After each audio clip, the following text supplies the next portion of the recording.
దేవుని నామానికి స్తోత్రం కలుగును గాక. మీ అందరికీ నా యొక్క హృదయపూర్వక వందనాలు తెలియజేస్తున్నాను.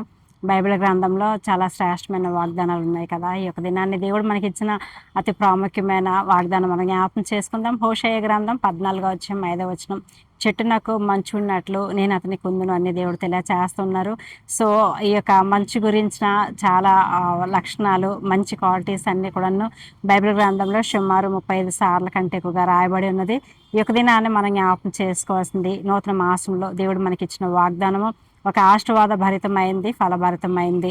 ఈ యొక్క 4 మాసంలో ఏ యొక్క ఆశీర్వాదము చూడలేదు, లేకపోతే ఏ వాగ్దాన ఫలం పొందుకోలేదు అనుకుంటున్నారో, ఈ యొక్క నూతన మాసంలో దేవుడు చెట్టునకు మంచు ఉన్నట్లు మనతో ఉండి మన యొక్క జీవితాలకు, ఆధ్యాత్మికమైన జీవితాలకు, దైనందిన జీవితాలకు అన్ని విధాలుగా కూడాను గొప్ప ఆశీర్వాదాన్ని, ఫలాన్ని అనుగ్రహించేవాడుగా మనం చూస్తూ ఉన్నాం మనము.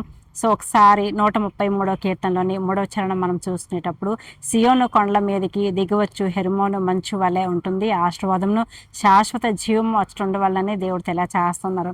సో ఈ యొక్క మంచు అనేది ఆశీర్వాదానికి, జీవానికి, పునరుద్ధానానికి సాదృశ్యంగా మనం తీసుకున్నట్లయితే, మరి హెర్మోను కొండ అనేది చాలా ఎత్తైన కొండ, 2814 మీటర్లు ఎత్తుండేది. ఈ యొక్క సియోను కొండ అనేది మరి 786 మీటర్లు ఎత్తుండే ప్రదేశము.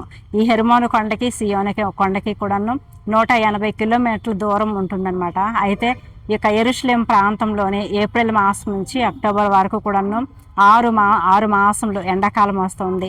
ఈ యొక్క హెర్మోను కొండపైన వచ్చిన మంచు ఈ యొక్క సియోను కొండపైకి, ఆ యొక్క యెరూషలేం ప్రాంతంలో ఉన్న ప్రతి ఒక్క చెట్లకి, మొక్కలకు, ప్రతిదానికి కూడాను మరి మంచి జీవాన్ని అనుగ్రహించి చక్కగా ఫలించడానికి, పుష్పించడానికి, వికసించడానికి, అవి జీవాన్ని కలిగి బ్రతికొనడానికి ఆధారం అవుతుంది.